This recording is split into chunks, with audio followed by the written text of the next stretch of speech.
Hi hello എല്ലാവർക്കും നമ്മുടെ പുതിയൊരു വീഡിയോയിലോട്ട് സ്വാഗതം. ഇന്നത്തെ വീഡിയോൻ്റെ കണ്ടീഷൻ എന്താ വെച്ചാൽ, ശരീരത്തിൽ ഓരോ വിറ്റാമിനുകളും കുറയുമ്പോൾ ശരീരം കാണിച്ചു തരുന്ന അടയാളങ്ങളാണ്. അപ്പോൾ നമുക്ക് ഒരു 11 എണ്ണം നോക്കാം. ആദ്യത്തേത് മുടികൊഴിച്ചിലാണ്. നമ്മൾ മുടികൊഴിച്ചിലുണ്ടാകുന്നത് വിറ്റാമിൻ ഡിയുടെ പോരായ്മ കൊണ്ടാണ്. 2, നഖങ്ങളിൽ വെള്ളപ്പാണ്ട്, അത് സിങ്കിൻ്റെ പോരായ്മ കൊണ്ടാണ്. രാത്രിയിൽ കാഴ്ച മങ്ങൽ, വിറ്റാമിൻ എയുടെ പോരായ്മ. 4, ഹൃദയം സംബന്ധിച്ചുള്ള ബുദ്ധിമുട്ട്, വിറ്റാമിൻ ഇയുടെ പോരായ്മയാണ്. 5, മസിൽ കൊച്ചിപ്പിടുത്തം, മഗ്നീഷ്യത്തിൻ്റെ പോരായ്മ കൊണ്ടാണ്. അമിതമായ ടെൻഷൻ, വിറ്റാമിൻ B1ൻ്റെ പോരായ്മ കൊണ്ടാണ്.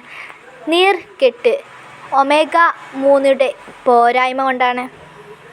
8, ദീർഘകാലമായി നീണ്ടുനിൽക്കുന്ന ചുമ, കാൽഷ്യത്തിൻ്റെ പോരായ്മയാണ്. 9, പല്ല് നശിക്കുന്നത്, വിറ്റാമിൻ ഡിയുടെ പോരായ്മ. മറവി, ഡിപ്രഷൻ, വിറ്റാമിൻ ഡിയുടെ പോരായ്മ. 11, മുഖത്ത് ഉണ്ടാക്കുന്ന ബ്ലാക്ക് ഹെഡ്സ്, വിറ്റാമിൻ ഡിയുടെ പോരായ്മ. അപ്പോൾ എല്ലാവർക്കും നമ്മുടെ ഇന്നത്തെ വീഡിയോ ഇഷ്ടമായെന്ന് കരുതുന്നു. ഇഷ്ടപ്പെട്ടാൽ ഈ വീഡിയോ ലൈക്ക് ചെയ്യാനും ഷെയർ ചെയ്യാനും സബ്സ്ക്രൈബ് ചെയ്യാനും ഒന്നും മറക്കരുത്. അപ്പോൾ നമുക്ക് അടുത്ത വീഡിയോയുമായി കാണുന്നവർക്കും bye. Let's meet on another video.